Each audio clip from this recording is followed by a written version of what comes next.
Je m'appelle Thierry Pragnot, je suis un ancien gendarme du GIGN où j'ai passé 18 années.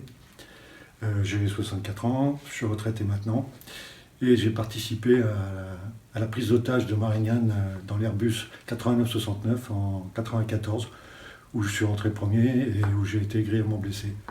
J'ai réussi à neutraliser définitivement 2 terroristes et blessé un troisième et puis moi j'ai été blessé par la suite. Et mes collègues ont réussi à libérer tous les passagers, sains et saufs, 173 passagers. Voilà, celui qui est en colonne d'assaut avec le manurin dans la main, c'est moi. Ma visière qui a explosé. Et puis là, la balle que j'ai prise dans la figure. Alors j'ai pris 7 balles, j'en ai pris 2 dans l'épaule, 2 dans l'avant-bras, 2 dans mon gilet pare-balles.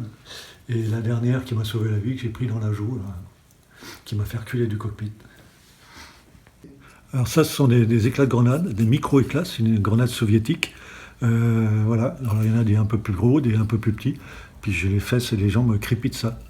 Bon, ce qui est blanc, là, c'est un bout d'os de mon bras que j'ai récupéré dans la machine à laver quand j'ai lavé mes habits. Alors là, ce sont des photos de mes jambes, de mes fesses, hein, et toutes les parties blanches qu'on voit, là, ce sont des éclats de grenades que j'ai pris dans les fesses, hein, toutes celles qu'on voit en bas, là. Alors j'en ai plein les fesses, plein les jambes, je fais sonner les portiques dans les aéroports. Voilà ce qui reste de mon épaule. Alors il n'y a plus rien, ici vous avez encore une balle de Kalachnikov qui est restée dans le bras, enfin dans ce qui reste du bras. Voilà aujourd'hui l'état de mon bras.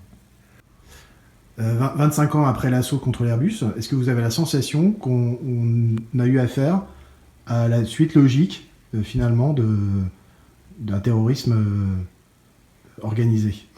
C'est exactement ça, c'est une suite logique à mon avis. Hein. À l'époque, c'était les prémices avec le GIA, le groupe islamique armé. Et puis petit à petit, ils sont entraînés, organisés. Et puis voilà ce que ça donne aujourd'hui, hein, des terrorismes de masse.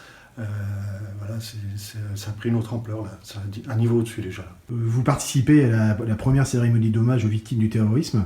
Elle a un double symbole pour vous, cette cérémonie? Oui, déjà que le président ait autorisé de rendre hommage aux blessés par les terroristes, c'est déjà une bonne chose. Et en plus, moi ici, dans mon village, juste à côté, là, il y a une jeune fille, Chloé Boissino, qui a été tuée par les terroristes à l'époque. Donc oui, c'est fort. Ouais. Vous avez rencontré Elisabeth Boissino, la maman de Chloé? Babette, oui, je l'ai croisée 1 ou 2 fois. Ouais. Elle m'a demandé une chose. Elle m'a demandé un jour, elle me dit, c'est vous qui étiez au GIGN? Je lui dis, oui, pourquoi? Elle me dit, est-ce que vous auriez des ouvertures pour que je puisse aller voir Bessam en prison? J'ai trouvé ça un petit peu surprenant, mais j'ai compris sa démarche. Et, bon, effectivement, je lui ai dit, non, moi, j'ai pas d'ouverture pour ce genre de... Je suis à la retraite, maintenant je peux pas. Je lui ai proposé d'aller voir le chef d'établissement, lui demander, mais voilà quoi.